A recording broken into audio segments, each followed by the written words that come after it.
سب کچھ میسر ہونا زندگی نہیں بلکہ کچھ میسر ہے، اس پر خوش رہنا اور شکر ادا کرتے رہنا زندگی ہے۔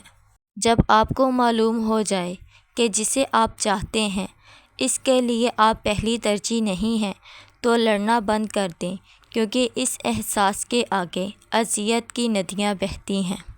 کتابوں کی اہمیت اپنی جگہ، لیکن سبق اصل میں وہی یاد رہتا ہے جو وقت اور لوگ سکھاتے ہیں۔ تیری بارگاہ میں اے خدا میرے روز و شب ہے، یہی دعا تو رحیم ہے تو کریم ہے، مجھے مشکلوں سے نکال دے۔ جو بھی انسان یہاں حق پہ جیا کرتا ہے، رہبری اس کی تو اللہ کیا کرتا ہے۔ جب بھی اٹھتا ہے گناہوں کی طرف پہلا قدم، دل دھڑک کر اسے آگاہ کیا کرتا ہے۔ جو شخص تمہارا غصہ برداشت کر لے اور وہ ثابت قدم رہے تو وہ تمہارا سچا دوست ہے۔ تم پانی جیسے بنو جو اپنا راستہ خود بنا لیتا ہے، پتھر جیسے مت بنو جو دوسروں کا راستہ بھی روک لیتا ہے۔ بہترین انسان عمل سے پہچانا جاتا ہے، کیونکہ اچھی باتیں تو دیواروں پہ بھی لکھی ہوتی ہیں۔ خطرناک ہے وہ انسان جو پہلے سنتا ہے، پھر سمجھتا ہے، پھر بولتا ہے۔ گھر سے نکلنے لگو تو 3 چیزیں لازمی کیا کرو۔ نمبر 1، فجر کی نماز ادا کر کے نکلو۔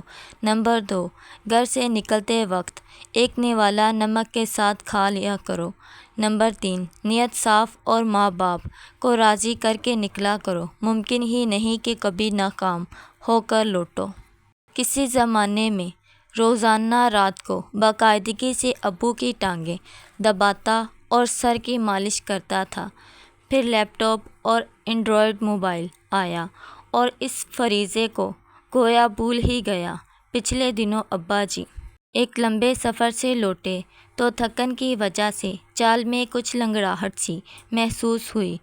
نہ جانے کیوں دل میں خیال آیا اور ابا جی کی ٹانگیں دبانے بیٹھ گیا۔ ابا جی نے بس ایک سوال پوچھا، بیٹا موبائل تو ٹھیک ہے؟ یہ چند لفظوں کا ایک سوال نہیں، 1000 لفظوں پہ بھاری ایک نوحہ ہے۔ کچھ لوگ بڑے حساس ہوتے ہیں، انہیں سب کچھ نظر آتا ہے لیکن وہ کچھ نہیں کہتے۔ سوشل میڈیا میں غرق بچوں، اپنے والدین کو وقت دو، ان کے چہرے پڑھو، ان کے کہنے کا انتظار نہ کرو۔ ٹوٹنے والی چیزوں میں اعتبار تیسرے نمبر پر آ گیا، شیشہ دوسرے، جبکہ دل ابھی بھی پہلے نمبر پر موجود ہے۔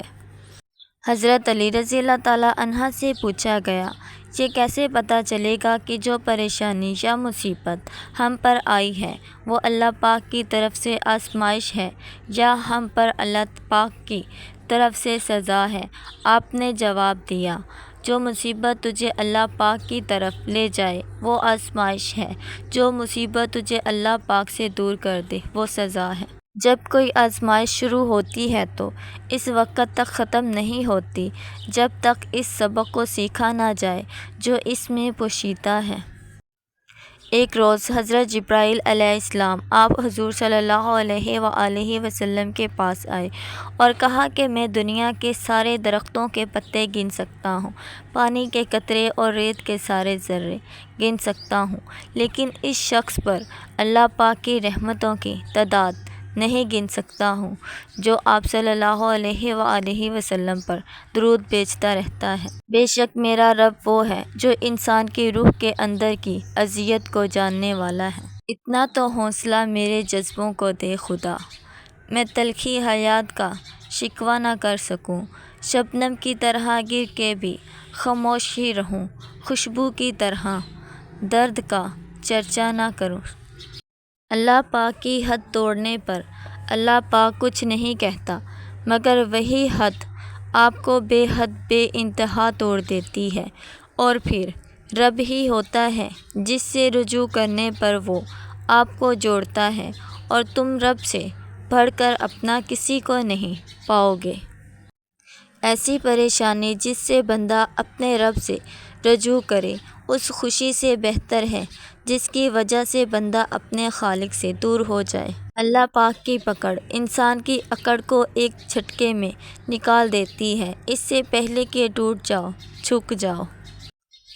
اللہ پاک کہیں نہ کہیں سے مدد بھیج دیتا ہے، وہ ہمیں دکھ میں پریشانی میں نہیں دیکھ سکتا۔ سبق دینے کا ماہر ہو گیا ہے زمانہ، اب ہر کوئی ایک دوسرے کا استاد نظر آتا ہے۔ ہماری زندگی میں کچھ لوگ ایسے بھی رہ چکے ہوتے ہیں جو گدھے پہ سواری کے بھی لائق نہیں ہوتے اور ہم انہیں ذہن میں سوار کر لیتے ہیں۔ عبادتیں تسبیح سے مشروط نہیں، نیتوں کی پابند ہوتی ہیں۔ نیتوں میں کھوٹ ہو تو برسوں کی ریاضتیں بیکار ہو جاتی ہیں۔ عورت کا پہلا غرور اس کا حسن اور آخری غرور اس کے بچے ہوتے ہیں۔ وہ اپنے آخری غرور کو مکمل کرنے کے لیے اپنے پہلے غرور کو خاک میں ملا دیتی ہے۔